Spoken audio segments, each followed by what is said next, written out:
यदि reporting verb past tense में होगी तो आने वाले रिपोर्टेड स्पीच के टेंस में परिवर्तन होता है। और कैसे होता है यदि नहीं पता तो आज की क्लास उसी पर आधारित है। यानी कि जब रिपोर्टिंग वर्ब पास्ट टेंस में हो तो रिपोर्टेड स्पीच के टेंस में क्या परिवर्तन होगा, यानी कि कौन सा टेंस किस में चेंज होगा। ठीक है ना। आपने पिछली क्लास में देखा था कि यदि रिपोर्टिंग वर्ब प्रेजेंट टेंस में होगी, यानी कि से होगा, सेज होगा, से टू होगा, सेज टू होगा, तो रिपोर्टेड स्पीच के टेंस में कोई परिवर्तन नहीं होता है। लेकिन जैसे ही रिपोर्टिंग वर्ब पास्ट टेंस में हो जाती है, रिपोर्टिंग वर्ब पास्ट टेंस में जब होती है तो रिपोर्टिंग वर्ब आमतौर पर सेड लिखा होता है। ठीक है। तो जब रिपोर्टिंग वर्ब सेड होगा यानी कि पास्ट टेंस में होगा तो रिपोर्टेड स्पीच के टेंस में भी परिवर्तन होता है। और कैसे होता है आज मैं आपको यही बताने वाला हूँ। क्लास पूरा देखिएगा, स्किप ना करिएगा और पूरा देखकर जाइएगा। और मैं आपको बताना चाहता हूँ कि ये क्लास आपके लिए बहुत हेल्पफुल होने वाली है। बोर्ड एग्जाम्स लगी हुई हैं, ठीक है, तो आप स्किप मत करिएगा। और आज पढ़ते हैं हम नरेशन में चेंज ऑफ टेंस का रूल। ठीक, चलिए देखते हैं चेंज ऑफ टेंस के रूल में टेंस ऑफ रिपोर्टेड स्पीच। देखिए, जब हम डायरेक्ट से इनडायरेक्ट में बदलते हैं तो उसमें परिवर्तन होते हैं। आपने पर्सन के चेंजेस को पढ़ा, रिपोर्टिंग वर्ब किस में बदलेंगे ये भी पढ़ा, कंजंक्शन क्या लगेगा ये भी पढ़ा। लेकिन हमने आपको बताया नहीं था कि टेंस में किस प्रकार परिवर्तन होता है। ठीक, तो आज मैं इसी के विषय में बात करूंगा। जैसे कि आप देख सकते हो यहाँ पे लिख दिया गया कि डायरेक्ट नरेशन से इनडायरेक्ट नरेशन में कौन सा टेंस किस में परिवर्तित होगा। तो पहला टेंस है प्रेजेंट इंडेफिनिट टेंस। आपने देखा कौन सा टेंस है, प्रेजेंट इंडेफिनिट टेंस। और प्रेजेंट इंडेफिनिट की सहायक क्रिया क्या होती है, डू और डज होती है। लेकिन अफर्मेटिव वाक्यों में डू और डज का यूज नहीं होता है। डू और डज का इस्तेमाल निगेटिव वाक्यों से इंट्रोगेटिव वाक्यों तक होता है। और अब जब आप अफर्मेटिव वाक्य पढ़ते हो प्रेजेंट इंडेफिनिट का तो इसमें सहायक क्रिया आपको क्या दिखेगी, मेन वर्ब की फर्स्ट फॉर्म के साथ यस या ईएस देखने को मिलेगा। अगर वाक्य निगेटिव है तो क्या देखने को मिलेगा, डू और डज देखने को मिलेगा। ठीक, जब इसको हम चेंज करेंगे यानी कि डायरेक्ट नरेशन को इनडायरेक्ट में चेंज करेंगे तो यदि ध्यान दीजिएगा मेन वर्ब की फर्स्ट फॉर्म है यस या यस लगा हुआ है, तो जब उसको हम पास्ट इंडेफिनिट में चेंज करते हैं तो किस में बदल जाएगा, मेन वर्ब की सेकेंड फॉर्म में बदल जाएगा। ठीक है ना, किस में बदल जाएगा, मेन वर्ब की सेकेंड फॉर्म में बदल जाएगा। यदि डू और डज लगा हुआ है तो किस में आप चेंज कर देंगे, डिड में चेंज कर देंगे। समझ में आई बात। यानी कि यदि आपका डायरेक्ट नरेशन यानी कि डायरेक्ट स्पीच किस में होगी, प्रेजेंट इंडेफिनिट में होगी, यानी कि रिपोर्टेड स्पीच का जो वाक्य होगा वो किस में होगा, प्रेजेंट इंडेफिनिट में होगा। और कुछ आपको इस तरह की उसकी वर्ब दिखे या फिर डू और डज नामक आपकी सहायक क्रियाएं दिखें तो आप चेंज करोगे किस में, पास्ट इंडेफिनिट में चेंज कर दोगे। कहने का मतलब जो प्रेजेंट की क्रियाएं हैं यानी कि जो टेंस प्रेजेंट में होगा उसको आप पास्ट में बदल देंगे। यानी कि प्रेजेंट रिपोर्टेड स्पीच के अंदर का टेंस यदि प्रेजेंट होगा तो वो पास्ट में बदल जाएगा।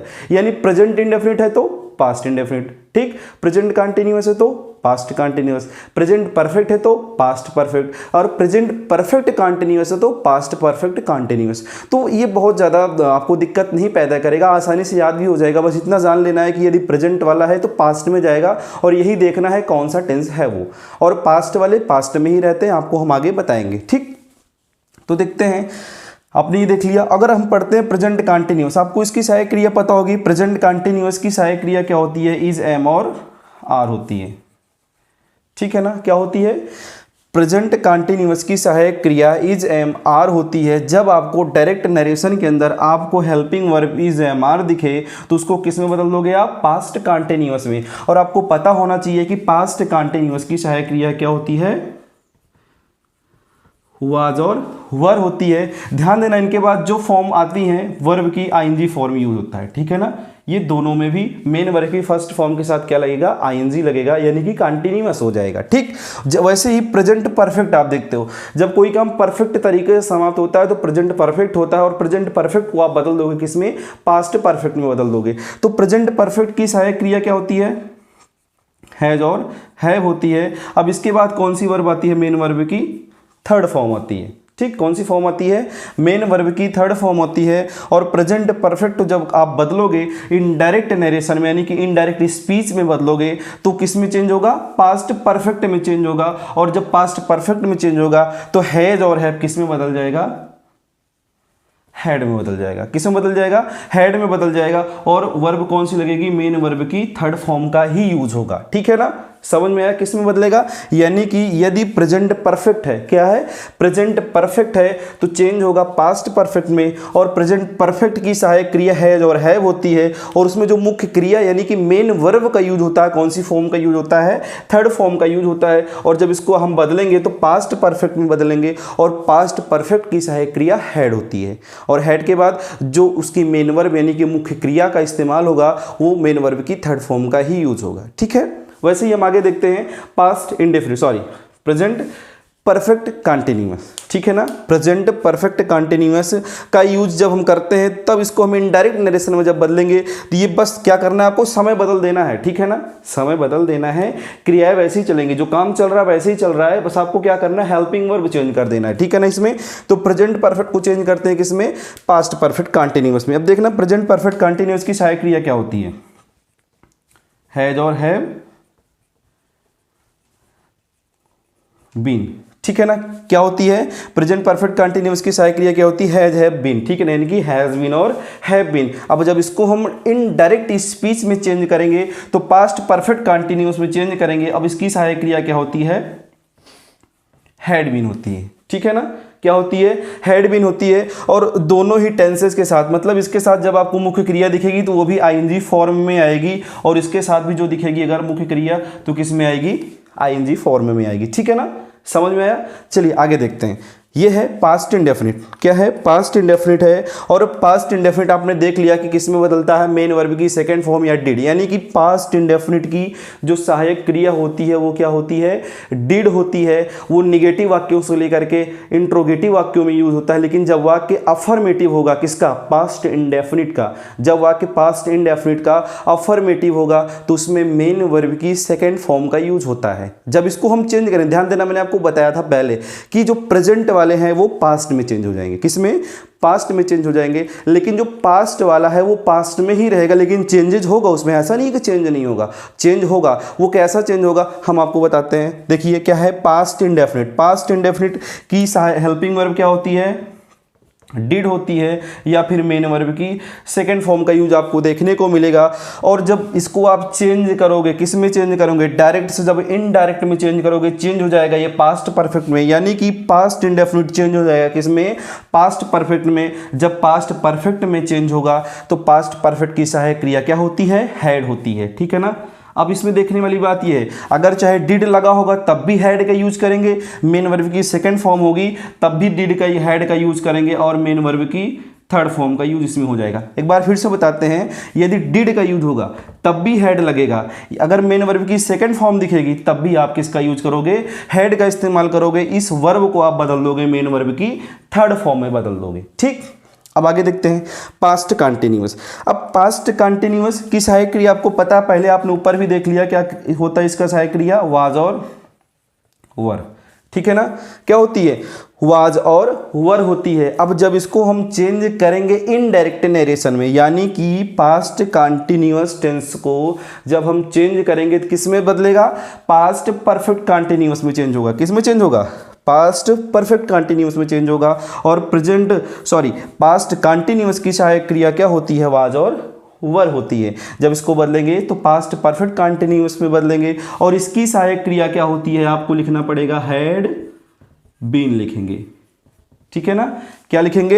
हैड बीन लिखेंगे। यानी कि आईएनजी फॉर्म इसमें भी आएगी, आईएनजी फॉर्म इसमें भी आएगा, लेकिन बदलेगा तो क्या बदलेगा? उसकी हेल्पिंग वर्ब बदलेगी। क्या बदलेगा? हेल्पिंग वर्ब बदलेगा। ठीक, और आगे दो टेंसेस बचे हैं, पास्ट परफेक्ट और पास्ट परफेक्ट कंटिन्यूअस। ध्यान देना, पास्ट परफेक्ट और पास्ट परफेक्ट कंटिन्यूअस। यदि डायरेक्ट नरेशन का टेंस, ठीक है ना, रिपोर्टेड स्पीच का टेंस किस में हो? पास्ट परफेक्ट में हो तो उसके टेंस में कोई परिवर्तन नहीं होता है।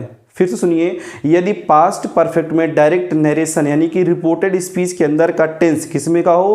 पास्ट परफेक्ट का हो, जब उसको हम इनडायरेक्ट में बदलेंगे तो चेंजेस नहीं होंगे। यानी कि जब आपको डायरेक्ट नरेशन में हैड दिख जाए तब उसको आप हैड में ही चेंज करोगे। ठीक, और वैसे ही आप जब पढ़ते हो पास्ट परफेक्ट कंटिन्यूअस, यानी कि जब आप हैड बीन देख लेते हो रिपोर्टेड स्पीच के टेंस में, यानी कि डायरेक्ट नरेशन में, डायरेक्ट स्पीच में आप देखते हो पास्ट परफेक्ट कंटिन्यूअस का टेंस यानी कि हैड बीन सहायक क्रिया उसमें जब आपको दिख जाए तब उसके टेंस में कोई परिवर्तन नहीं होता है। बदलेगा तो क्या बदलेगा, सहायक क्रियाएं नहीं बदलेंगी, बदलेगा क्या बदलेगा, उसके पर्सन्स बदलेंगे।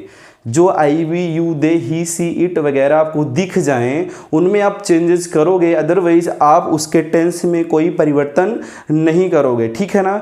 तो ये रहे 8 के 8 टेंसेज। ठीक है ना। अगर ना समझ में आए तो कमेंट बॉक्स में क्वेश्चन आप कर सकते हो। आप क्वेश्चन पूछेंगे तो मैं निश्चित तौर पे उसका जवाब देने की कोशिश करूंगा। और आगे आगे आपको हम बताएंगे जब आप फ्यूचर देखते हैं। ठीक है ना।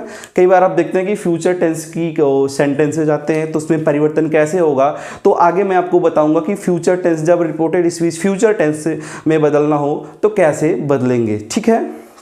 और बात करेंगे हम कि जब आप रिपोर्टेड स्पीच फ्यूचर टेंस में देखते हैं तो उनमें कैसे बदलाव करते हैं। ठीक है ना। आमतौर पे फ्यूचर टेंस में सहायक क्रियाएं शैल दिख जाती हैं, विल दिख जाएंगी, मे माइट कैन वगैरह दिख जाएगा, तो उनमें हम कैसे परिवर्तन करेंगे। ठीक, तो वही देखेंगे जब आपकी सहायक क्रिया क्या हो, विल हो। ठीक है ना। यानी टेंस जब फ्यूचर में हो, दिखा है ना चेंज इन फ्यूचर सेंटेंसेज, हम फ्यूचर सेंटेंसेज में लगी हुई वर्ब को इनडायरेक्ट स्पीच में किस तरह बदलते हैं। ठीक, और देखो विल को चेंज करेंगे जब आपको क्या दिख जाए, विल दिख जाए तो विल को चेंज कर देना है आपको वुड में। ठीक है ना। शैल को चेंज कर देना है शुड में। ठीक है ना। यानी कि विल को आप चेंज कर दोगे वुड में, शैल को चेंज कर दोगे शुड में, और कैन चला जाएगा कुड में। ठीक, और में चला जाएगा माइट में। यदि ये चारों दिखें आपको, यानी कि ये चारों आपको दिखें, यानी कि कुड शुड वुड माइट, यदि आपको दिखें तो इनको किस में चेंज कर दोगे,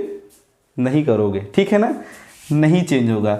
यानी कि यदि कुड शुड वुड माइट, फिर से देखो विल को चेंज कर दोगे वुड में। देखिए ये फ्यूचर है और फ्यूचर को जब हम चेंज करते हैं इनडायरेक्ट में तो उनको हमें पास्ट में बदलना पड़ता है। ठीक है ना। तो अब इसका फर्स्ट फॉर्म क्या होता है, वुड होता है, शैल का शुड होता है। ठीक है ना। कैन का कुड होता है और मे का क्या होता है, माइट होता है।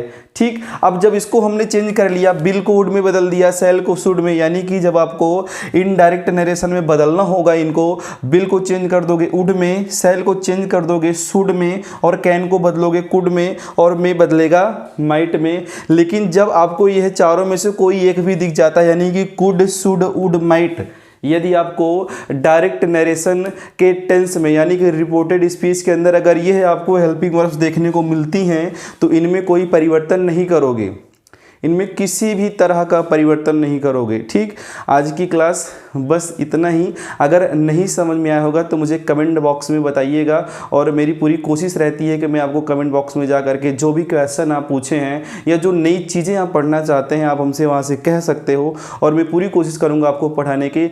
आज की क्लास बस इतना ही।